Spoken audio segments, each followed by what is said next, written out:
Halo, selamat malam semua. Malam. Perkenalkan nama saya Abraham. Saya managing partner dari Skystar Capital. Terima kasih Mas Natali ngundang saya ke sini dan Skystar Ventures untuk hosting. Saya sudah invest di company-nya Mas Natali udah 3 tahun. Baru hari ini diundang. Saya baru tahu Mas Natali ternyata aktif di sini. Nggak apa-apa. Itu artinya founder yang sibuk konsen ke pekerjaan ya, ke startup.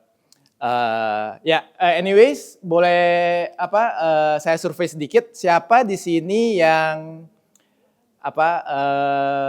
belum yang sudah founder? Jadi udah nyemplung, udah jadi founder, sekarang lagi ngerjain startup.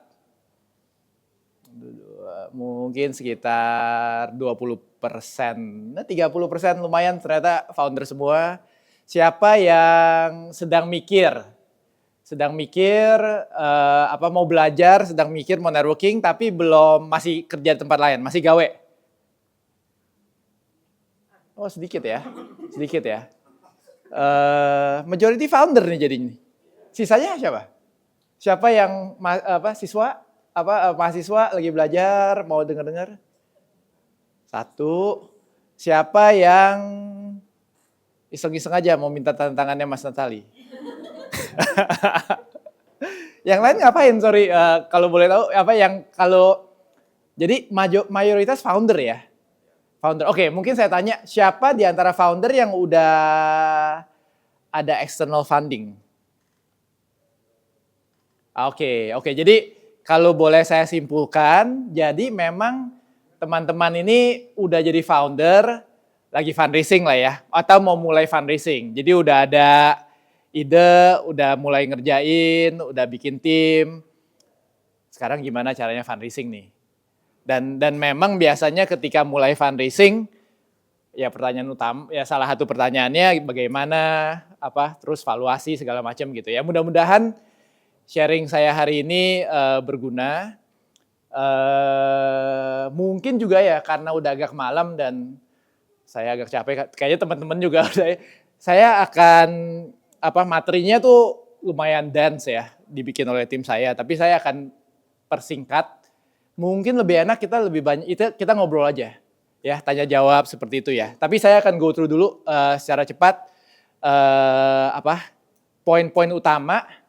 Nanti kita luangkan waktu lebih banyak tanya jawab supaya lebih dapat lah gitu ya. Sekilas tentang kami, jadi Skystar itu dimulai 2014. Kita fokusnya di early stage. Jadi kalau terminologi startup tuh kita masuknya di seed ya. Terus mungkin apa yang membedakan kami dari teman-teman visi yang lain? Kita tuh we want to be active and we want to add as much value as possible gitu. Jadi kita bukan investor, kita di dunia visi tuh suka bilang ada yang namanya tourist investor. Datang, shopping, invest, menghilang gitu. Ntar tahun depan lagi datang lagi gitu. We are here on the ground, we are here to help entrepreneurs. Jadi we are backed by some big local business groups. And a lot of these businesses wants to help startup gitu. Jadi biasanya kita bukain business development, strategic opportunities. Dan mungkin yang paling penting tuh kita semua tuh orang Indonesia gitu. Dan kita semua pernah bikin bisnis di Indonesia, jadi we understand the pain points of founders gitu. And we want to help founders as much as possible. Mungkin kita udah invest sekitar 50-60 investment, dari 50 itu 13 sudah series B, total enterprise value saat ini 3 billion. Ya udah 8 tahun kita invest dan di bawah itu ada beberapa portfolio kami dan Lifepack company Mas Natali saat ini adalah salah satu company kami di bidang healthcare. Oke, kita langsung masuk ke materi. Mungkin yang pertama ini beberapa fundraising terms yang penting untuk teman-teman mengerti dan ketahui gitu ya. Jadi pertama itu pre-money valuation.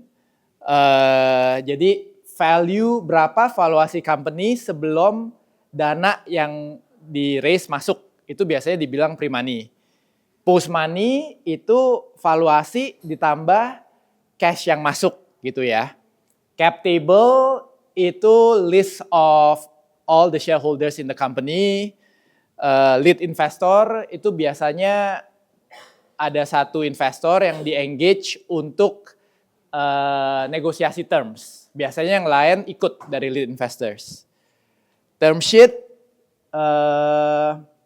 itu semacam dokumen, biasanya 2-3 halaman, isinya commercial terms apa yang di-agree antara investor dan company. Runway itu the amount of time a company can continue to operate before it runs out of money. Terus dilution itu berapa dilusi yang didapatkan oleh company ketika mereka raise a certain amount of money gitu. By the way, mungkin juga supaya lebih relax ya. Kalau ada yang mau tanya, angkat tangan aja. Kadang-kadang I'll just continue. Mau di tengah-tengah angkat tangan nanya boleh, mau tunggu di akhir juga boleh gitu ya. Karena materinya ini sangat dense. Kalau menurut saya tuh ya tapi nggak apa-apa lah. Nah, ini ada beberapa example dan beberapa round gitu ya. Jadi biasanya kalau kita ngomong startup, funding pertama itu dari friends and families atau tabungan sendiri gitu. Nah ini kita bilangnya ini angel investment round atau pre-seed round. Pre-money valuation, jadi biasanya berapa nih ketika at this stage? Nah ini kita contohkan mungkin kira-kira tuh 400.000 US dan amount yang di raise tuh sekitar 100.000, 100 sampai 200.000. Jadi kalau melihat contoh pre-money, post-money sama fundraise, jadi pre-money valuation di awal tuh 400.000, fundraise 100.000, post-money valuation 500, dilution 20% gitu. Kalau seed round biasa ya mungkin sekitar 1 juta pre-money sampai 2 juta dan amount yang raise tuh biasa sekitar 300 sampai 500.000, post-money valuation 2 juta, dilution ya seperti itu ya. By the way, siapa yang materi ini baru nih? Siapa yang belum pernah dengar? Oke. Yang lain udah ngerti ya? Ada pertanyaan nggak kalau pertama kali? Nanti aja ya. Iya. I'm just testing karena kalau udah tahu semua kita percepat aja ya. Oke. Nah sekarang bagaimana caranya mendapatkan valuasi gitu? Nah sebagai VC kita tuh memakai beberapa metode yang semuanya menjadi salah satu pertimbangan untuk mendapatkan valuasi. Jadi pertama itu ada yang namanya saya bilang tuh kayak norms, standar market.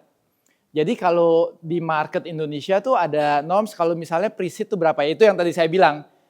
Kalau pertama kali mulai ketika fundraising valuasi kira-kira 500.000 sampai 1 juta gitu ya. Kalau di tech nih 500 sampai 100 dan biasanya sebagai founder disarankan tuh setiap round tidak terdilusi lebih daripada 20%. Jadi artinya kalau misalnya roundnya pre-money valuation 800.000 fundraise 200.000 itu kan 80 tambah 20 ya, 800 sampai 200. Jadi dilusinya 20% gitu. Jadi round norms nih kayak ada, nah kalau misalnya seed biasanya berapa tuh 2,5 sampai 5 juta lah. Raisingnya biasanya 500 sampai 1 juta gitu. Itu kayak udah ada semacam norms ya di market ya. Kalau Series A berapa? Oh Series A biasanya fundraise-nya itu sekitar 2 juta sampai 5 juta dolar. Valuasi berapa? 8 sampai 15 gitu ya. Jadi itu di market udah ada semacam norms. Karena kan kita banyak yang fundraising ya. Kira-kira tuh udah ada. Nah, sebagai startup paling gampang tanya-tanya, market norms berapa sih? Kalau saya di level ini berapa sih gitu. itu tidak menutup kemungkinan mungkin bisa standar deviasinya jauh lebih tinggi atau jauh lebih rendah gitu. Tapi paling enggak kalau misalnya kita tahu market norms, itu udah ada benchmark gitu, udah gampang. Ketika masuk ke VC nggak kaget kan. Kadang-kadang kita juga sering datang masih seed, oh udah apa revenue berapa, oh belum ada revenue. Minta valuasi berapa, 20 juta gitu ya. Kaget kan? Bukan nggak mungkin. Kadang-kadang ada aja misalnya, wah ini ya saya nggak tahu ini ya, tapi kayaknya belum pernah produknya tuh belum pernah ada gitu, first to the market. Terus foundernya kayak Mas Natali, udah serial entrepreneur gitu ya. Biasanya tuh kalau seseorang founder yang punya track record, VC itu lebih oke untuk bayar higher valuation. Jadi ini komponen pertama, sorry. Ini round norms. Terus komponen kedua discounted cash flow. Ada yang pernah dengar nggak? Discounted cash flow, yes. No, yes. Jadi kalau saya dulu belajar MBA, I did my MBA. Terus ketika belajar finance valuation class, itu diajarin ada satu namanya IT. Ntar saja. Tapi itu juga menjadi salah satu komponen yang masuk ke dalam pertimbangan seorang VC ya. So this is the other component, discounted cash flow. Yang ketiga itu market multiples. By the way, nanti saya akan jelasin lebih detail sedikit. Terus ada precedent transactions dan ada return considerations untuk VCs. Semuanya itu to a certain extent seorang VC itu akan evaluate. We'll do our calculations behind the scene, and then we'll offer a valuation to the startup gitu ya. Jadi diramu, campur kadang-kadang ada yang lebih berat di sini, berat di metode ini, tapi pasti semua ini menjadi pertimbangan kami lah ketika memberikan valuasi. Nah ini masuk ke bagian yang sebenarnya saya agak males untuk jelasin, karena ini very technical. Tapi intinya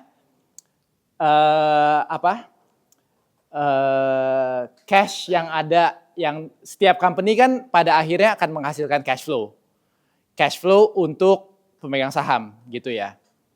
Cash flow yang kita dapat hari ini itu harganya lebih tinggi daripada cash flow yang kita dapat 10 tahun lagi. Jadi karena cash flow yang kita dapat 10 tahun lagi itu kita bilangnya itu harus didiskon.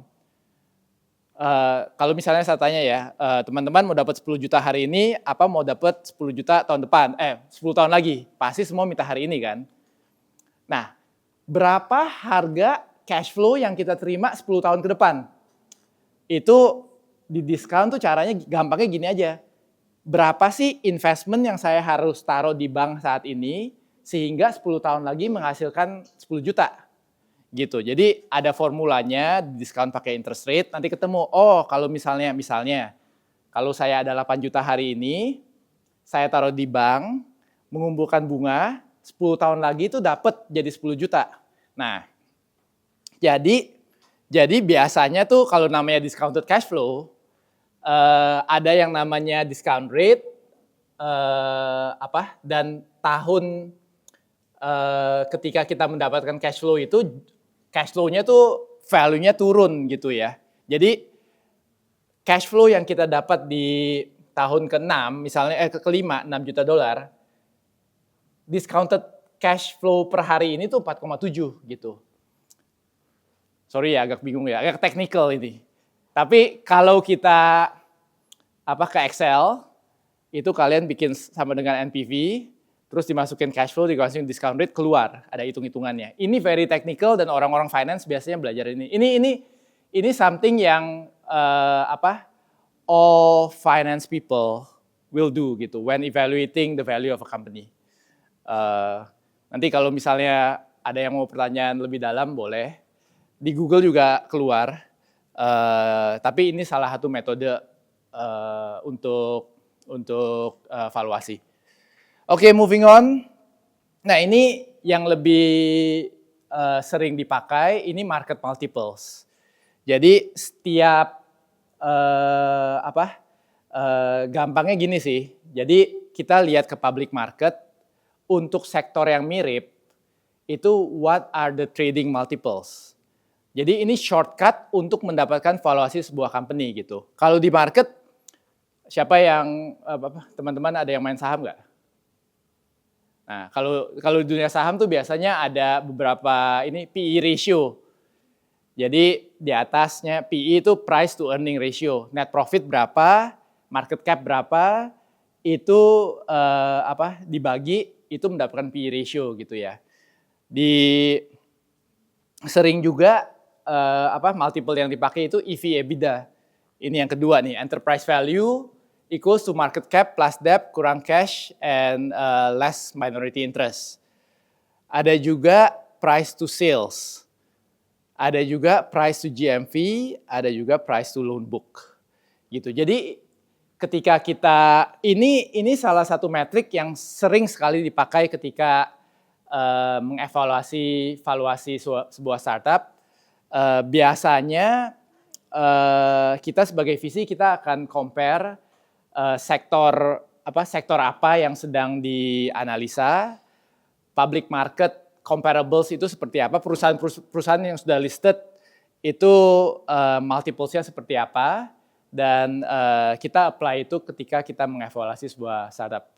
Ini tampangnya semua kayak agak question, mungkin saya break dulu deh sebelum lanjut lagi.